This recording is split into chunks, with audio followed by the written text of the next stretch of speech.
WITSON set up for the purpose of the video. Also, a little bit later on in the video, I'll also show you the second part of the install, which is on this lovely AC panel down here, the digital AC. I'll show you that in a moment, a nice digital setup. Okay, here's your Android Auto. This app here is also a multifunction app, so obviously if you have got the Apple phone, you can get CarPlay to it also on this particular app. And as you can see, it's nice and swift and responsive. 1 second, and also here's your maps there, and also you can have that, there's your music side there. Okay, so I'll just go back out onto the Android side, which is this setup here. This is designed on a lot of the new Range Rovers of today, with this simple interface here, where it gives you the big large 3 icons. So obviously you can scroll back and forth. This is our new range, which is a little bit cheaper than the Merriway ones.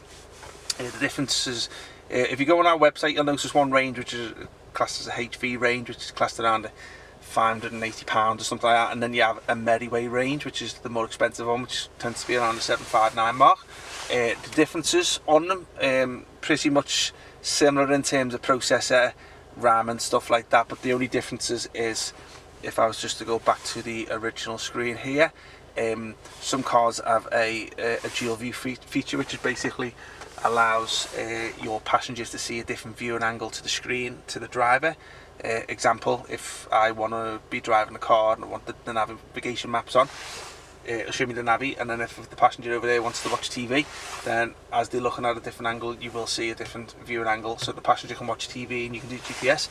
Now that's called dual view. So if you're going for the more expensive one on our product on the website, it is compatible with the dual view. On this range, it isn't. So that's the differences. A lot of people aren't too bothered about losing a dual view, because obviously TV tends to be pretty rubbish these days. And also with being an Android system, you can download a lot of TV apps onto the system anyway, and if you fancy, you can go down the IPTV route if you're into that sort of thing. So as you can see here, this is basically the BOSCH menu. We do sell them for the Harman Kardon, so it'll be under the different drop-down box in the same page. So just be mindful, if you've got this sort of menu layout, then you need to go for drop-down box Model A, which is for the BOSCH menu. And if you've got the more colourful one with the 4 screens, 4 icons around there, then obviously you've got the Harman Kardon. Tends to be in the 2016 onwards car.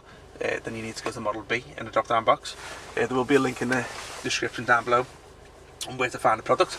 Okay, so the system's working through the car's auxiliary.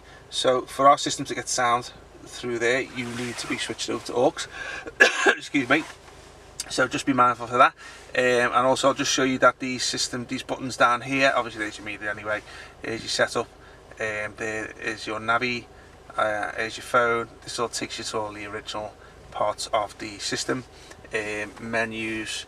I will pre-warn you, these 2 buttons, there is a couple of options in the back end settings to change that, so just be mindful. This button here is with the park assist and the parking sensors, so if your button configuration is slightly different to that, I would advise get in touch with us.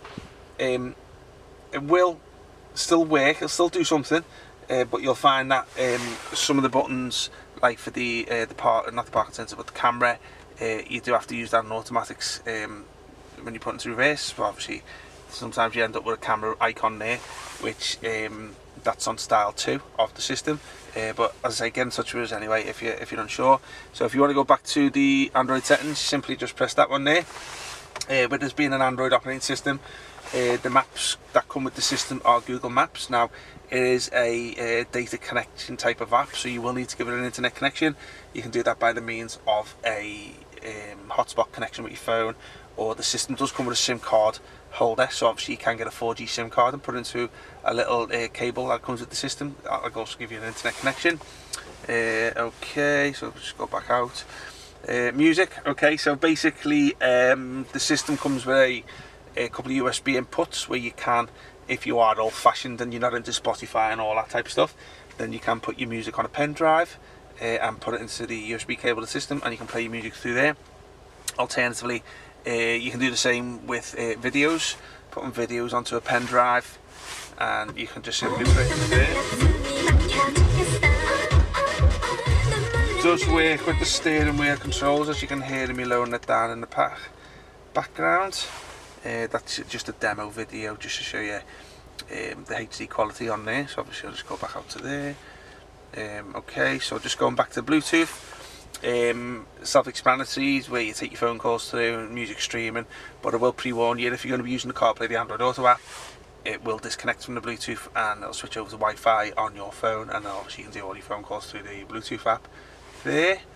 Original vehicle, so this basically just takes you back to the original menu there. Dashboard.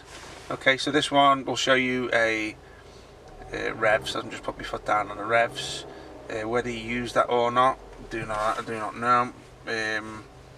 Okay, applications, taken to all the applications into the back-end centre. Every app starts on the systems in there. This Z-Link one, as I say, it's your Android Auto and your CarPlay one. So if you're interested in just doing your maps and your music, that's a good feature to use. Setup just takes you to a lot of the back-end settings. I'll just show you a little thing on here just in case you get stuck and you're trying to install this. So if you go into, not that one, sorry, go into about. So you can go into factory settings here. There's certain stuff that's 8888, and there's certain stuff which control the original Range Rover menu settings. So if you find that you install it and your BOSCH menu, your original menu's out of sync or not showing, then you can just simply adjust this one here that controls that there. So obviously you can work your way through them there. You don't really need to play around with the aux switch, door status, front door, temperature, that sort of stuff on there.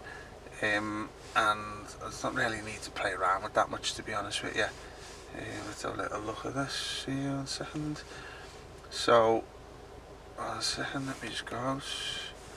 And just goes to show you this here, which is all your applications. So every app that you've got under the sun is downloaded into there. There's your Play Store app there. And obviously you can play your things through there. 1 second. Okay, going back into applications here.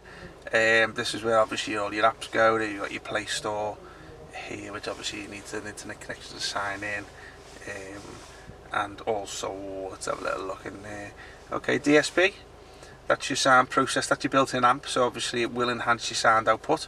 It's not just the... Normally when you put these systems in, if you don't have a DSP processor in, it just basically means you're in full control of the auxiliary and your auxiliary sound and your existing sound system and stuff like that. But these got built-in amps, so basically not only they are working through the aux of the car, you can also customise the amp output on there, and then obviously you can enhance your music that way. Let's have a little look. Don't know what that is. That's obviously Chinese. Always tend to put stuff on there which I've no idea. A Chinese app anyway. Okay, so that's the radio side of things taken care of. And now I'm just going to go on to this part down below, which is the touchscreen. So these buttons are manual, which obviously you can adjust the settings on there. This one, your hazard button, that still works there. So obviously because your hazard button gets removed, obviously you're going to need it there. Max AC. Okay, just go down. You won't be able to hear me on the video. So here's all your you can adjust these so that with basically the vents top, middle and bottom by the touchscreen. You'll switch it off if you want. And then obviously you've got your heated window there. You've got your seat option here too. So if you press it there, then obviously it shows you heated seats.